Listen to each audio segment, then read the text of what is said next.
Hi everyone, I am Soledad Racine. I am a forensic psychology student at John Jay College of Criminal Justice. This is my final for my research methods in psychology course.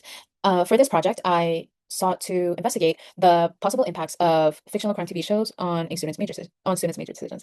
Um, so this specific project falls within the realm of the CSI effect and trying to see if the phenomena actually exists. The CSI effect was first introduced back in 2007, and it very plainly stated that shows like CSI, which falls under the fictional crime TV show genre, impacted the way the public perceives the criminal justice system and the proceedings within it. So jurors specifically would be more skeptical or more strict on the way they viewed evidence or on the way they um, decided someone was guilty or not guilty. Um, and this is a highly controversial phenomena.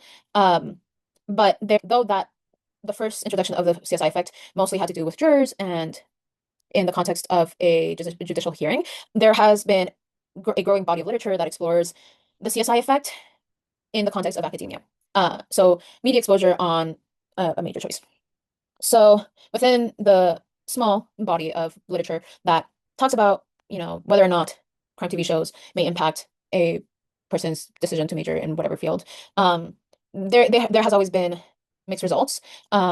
There's some studies that have received partial support for the theory. There's some studies that conclude that there's no impact of crime TV shows on a student's major decision. But a major limitations that I found with these studies was that they mostly, if not all of them, focused on the criminal justice major.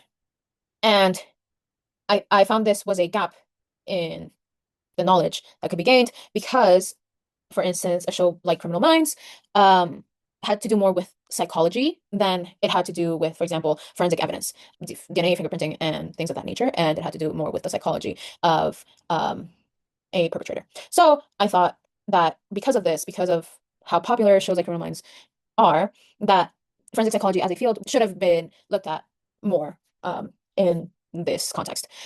So for this study, the entire class came together to develop a questionnaire that would eventually be sent out to students.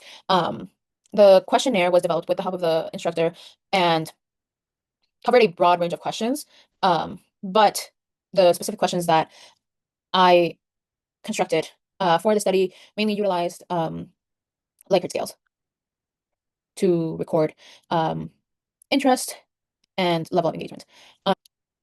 So the questionnaire was distributed by professors to their students, and some used extra credit as an incentive for their students to fill them out.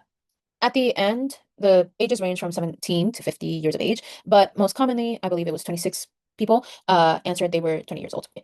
In terms of gender and sex identification, 70 of the respondents identified as female, and we can see the rest of the breakdown here.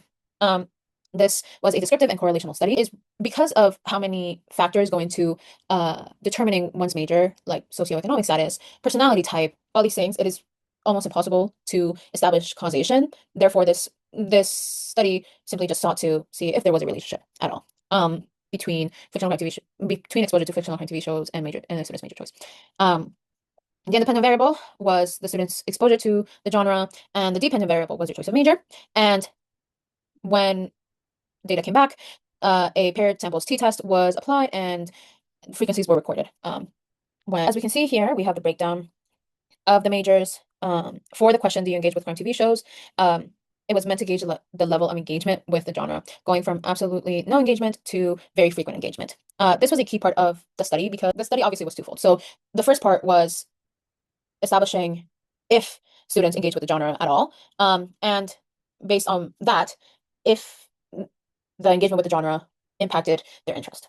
So 67 out of 90 students, or 74.4%, reported a moderate to very frequent engagement with the genre, which was once a month or less to once a week or more. So that was interesting to see because I did not expect that many people to engage with the genre as frequently. These two questions were paired. So this one had to do with the level of interest prior to being exposed to genre. This one had to do with the level of interest after being exposed to genre.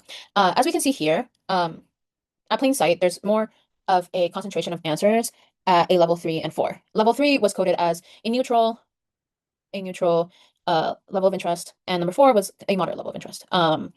So as we can see here, after being exposed to genre, there is more for level 4 and level 5 answers. Level 5 specifically. So level 5 is very interested. But in order to establish whether these results were significant, a paired samples t-test was run on the results and on the data. And the results were significant. So the t-value was -6.643 at a p-value of less than 0.001. So this established there was a significant difference between the means of the answers to the questions. What this told us was because of the negative value, people demonstrated less of an interest prior to being exposed to genre.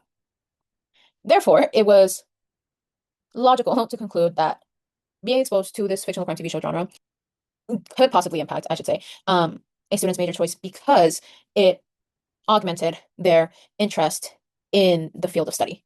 So, like as I stated earlier, there's no way to establish causation. So there's no way for me to say that exposure to these TV shows definitely made sure that someone majored in forensic psychology. However, as the results here demonstrate, it significantly increased interest in the field of study, they are currently in, which was actually very interesting to see. I was surprised about this because, as stated earlier, the literature had mixed results, and I was mostly thinking that there wouldn't be a significance after doing the literature review. So the results here do fall in contradiction to previous studies. However, I think something that is important to note is that forensic psychology is a different field from criminal justice, from the criminal justice major, that previous studies were looking into. So it could possibly be that these results are more prevalent within forensic psychology students than they are in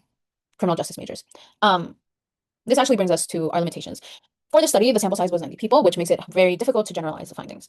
And one of the major things that the study does not address is what differences exist within criminal justice majors and forensic psychology majors, and if these differences may lead to the results that we are seeing here now.